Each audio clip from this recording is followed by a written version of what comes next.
Welcome to Croydon Conversations. This is a series of conversations that we're having with some of the key stakeholders that are involved with the London Borough of Croydon and the work that the Develop Croydon Forum are doing to help to encourage inward investment and to promote Croydon as a great place to live, work, invest, play, and all those other things that we know so well. I'm delighted that this morning I'm joined by Jess Burney. Jess is the fund manager for Schroeder UK Real Estate Fund, and particularly that's in relevance to Croydon, to the Ruskin Square development, which has been such a key part of everything that's gone on in Croydon for the last 10 plus years. So we're delighted, Jess, to have you with us today to have a chat with us. So welcome to this conversation. First of all, just for the benefit of the audience, it would be really helpful if you could just give us a brief overview of your role and of the scheme at Ruskin Square. Yeah, sure, no problem. As you introed, I'm the fund manager for the Schroeder UK Real Estate Fund, otherwise known as SREF. SREF owns the entire 9-acre site adjacent to East Croydon Station, so known as Ruskin Square. And that scheme actually totals just over 1.25 million square feet of office space. It's got 625 residential units in the pipeline, and we've got 100,000 square foot of retail or leisure below those office buildings, and obviously there is public realm throughout. So Croydon is a significant investment for the fund. So the fund is currently about 2.3 billion. So there is huge amounts of focus and support for Croydon, given how significant it is within the fund. Great. And what are the latest updates on the scheme? Because, you know, there's been a lot happening, and there were some announcements earlier in the year. So what is the latest on the scheme? Yeah, I mean, just to bring you up to date, so we've built the first of our 4 residential buildings on the site. We've built the first of our 5 commercial buildings plot, which is entirely let to the HMRC. And then in March this year, which is one of the more unusual deals I've done in the midst of lockdown, we signed a second pre-let to the government for 330,000 square foot office building. So that will actually combine the next 2 sites. We've just recently received planning permission, which is fantastic, and we're due to start on site in November, with our target PC is Q4 2023. This is a really significant letting for both the fund, but it's also hugely positive for Ruskin Square, I think, and Croydon as a whole. Yeah, no, definitely. And at this time, you know, probably one of the most significant things that's happened, well, within London, potentially pulling that off throughout this very difficult period. And you say it's going to start literally now, November. We're talking about this year. Yes, in fact, the reason I was slightly late for this call is I've just come off a legal call to sign the contract. So yes, we're due to start at the end of November, and then PC, which is practical completion of the whole building, is targeted for Q4 2023 because it is such a significant building. And it's let again to another government office. Is that presumably got a lot to do with the success of the first letting, and the fact that HMRC have found that to be a good place to be and a good building, etc., etc.? I think so. I mean, I obviously can't speak for the government themselves, right. But I would have thought it is the delivery of these grade A office buildings. They're sustainable, they're operationally efficient, and I think they just create a sort of first-class environment for their staff. They're at affordable rental levels in a location, you know, as you said earlier, which has great transport links. There's affordable housing, and there's actually really interesting amenity with things like Box Park and the town centre, and there's a real sense of community in Croydon. So that's why we like to invest in Croydon. So I think it has the same appeal to the government as occupiers. Yeah, and certainly that Box Park initiative and investment has been made a huge difference to Croydon over the last few years now. And at the time when that was announced, that was, you know, fairly unusual, but you know, a great thing for Croydon, and Croydon was in great need of that at the time. What are the future plans for Box Park now? You know, how long is that envisaged to be there, and what are the plans for that? Yeah. So I mean, we built Box Park in conjunction with the council, and Box Park actually sits on the last of our development sites.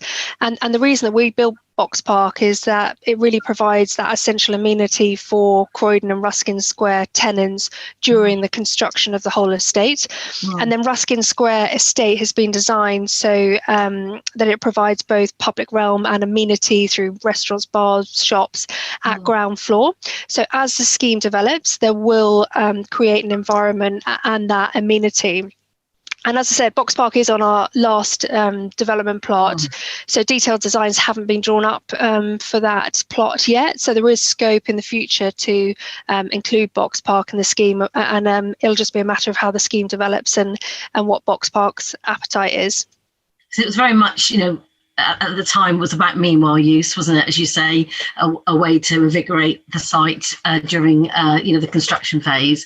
But now it's become a bit more than that, quite clearly. And as you say, may well be incorporated into a future plan for that area anyway.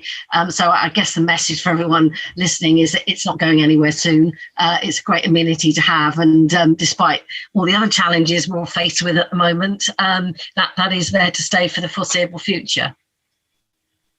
Let's move on to Network Rail, because obviously you are adjacent, your site is adjacent to East Croydon Station, and Network Rail have great plans for the station.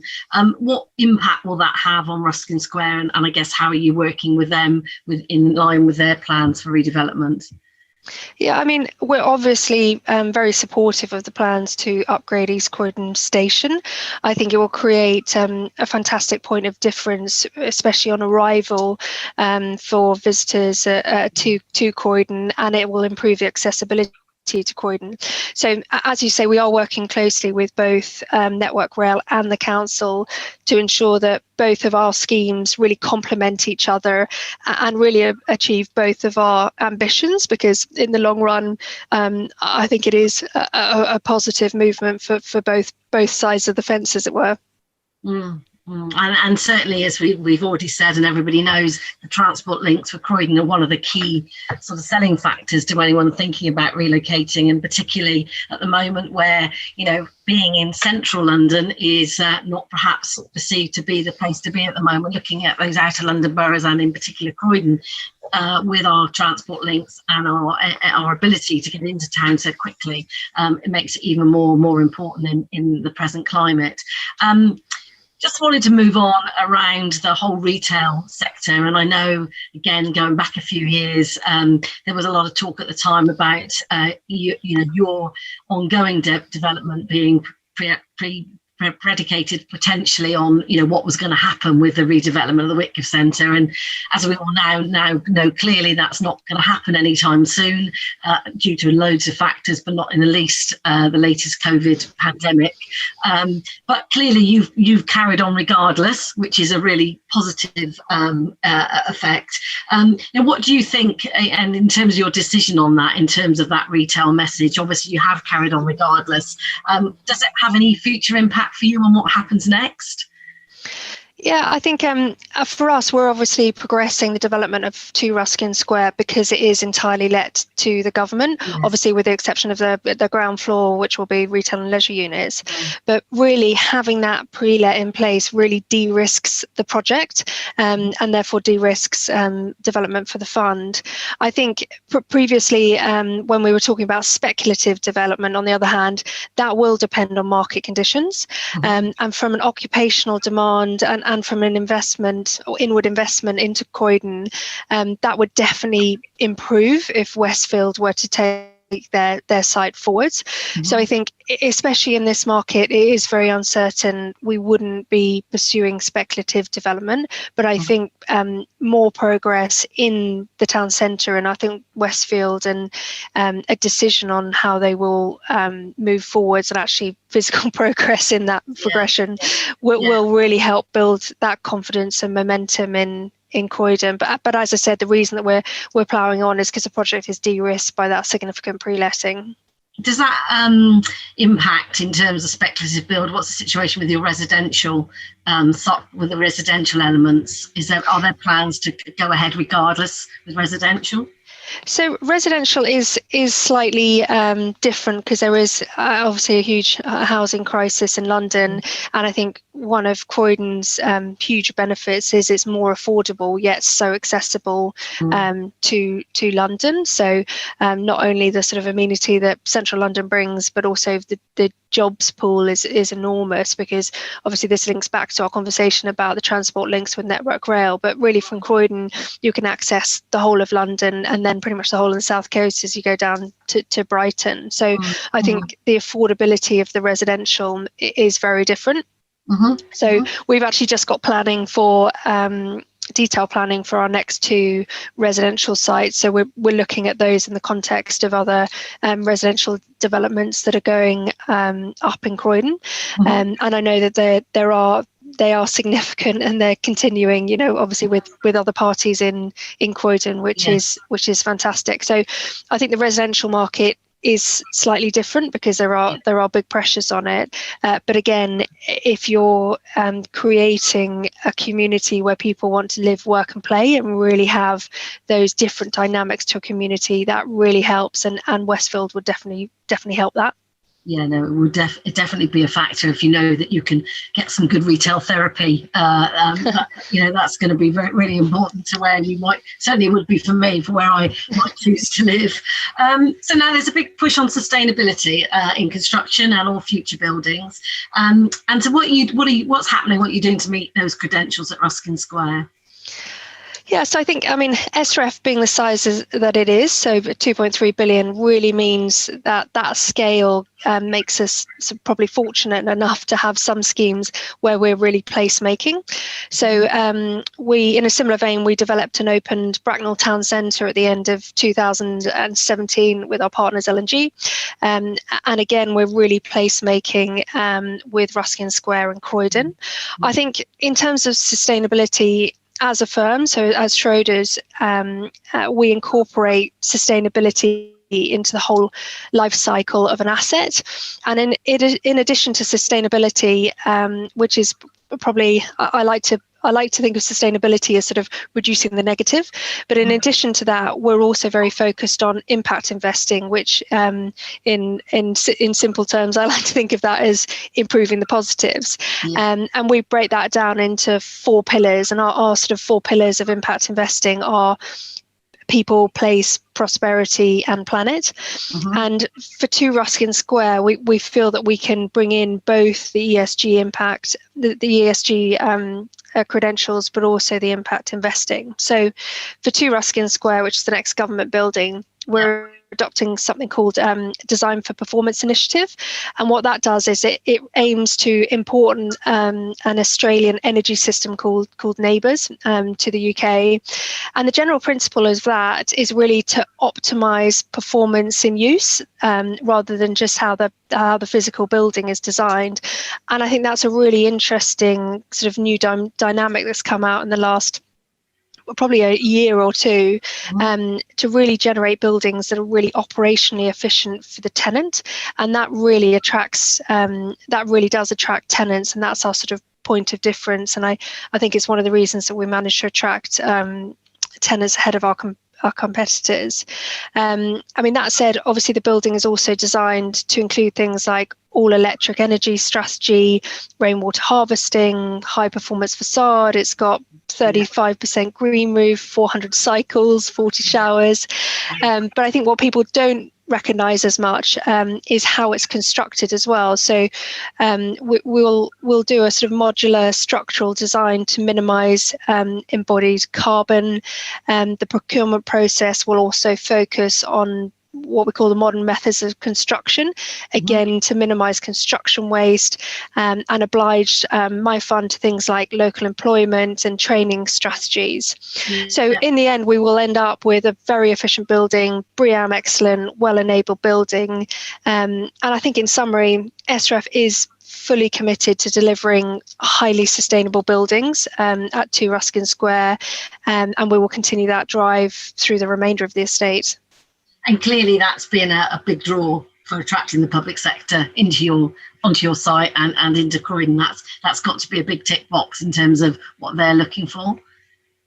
I think so. I mean, the government's obviously come out with a statement as to what they need to achieve in terms of energy consumption and the timescales they need to achieve it. So I think if their own occupiers don't fulfil what the government as a whole is trying to achieve, it becomes a difficult situation. But even if it wasn't the government, as a tenant, across our portfolio, we're seeing more and more success in attracting tenants to our buildings ahead of the competition, because they want their brand and the image of their companies to be associated with those kind of buildings that are really sustainable, and having that demand as a result of the product we're delivering really justifies the sort of additional costs in a lot of cases to develop those kind of buildings. Absolutely. And I guess we need to talk about the future of the office more generally in this COVID world. We're actually recording this the night before or the day before we go into the second lockdown, which is not what any of us obviously wanted, but we understand why it's needed. But what is your view about the future of the office? I mean, your portfolio is wide and ranging, and a lot of it is in those high sort of central London places. What's your view of what's going to happen post-COVID? Yeah, I mean, it's obviously the question that everyone always asks, and it actually amuses me, because at the beginning of lockdown, when the weather was lovely and it was new to everybody, everyone loved working from home and thought they'd never come back to the office. And as that continues and the weather's got worse and they've got to know their children better, they can't wait to get back to the office. So I think, on a serious note, we do as a house believe that the office is still the best place for staff to collaborate, build new business ideas, and importantly, train staff as well. And I think whilst COVID has accelerated, what was already a trend for flexible working, we anticipate that to only be occasional days working from home rather than long-term permanent basis.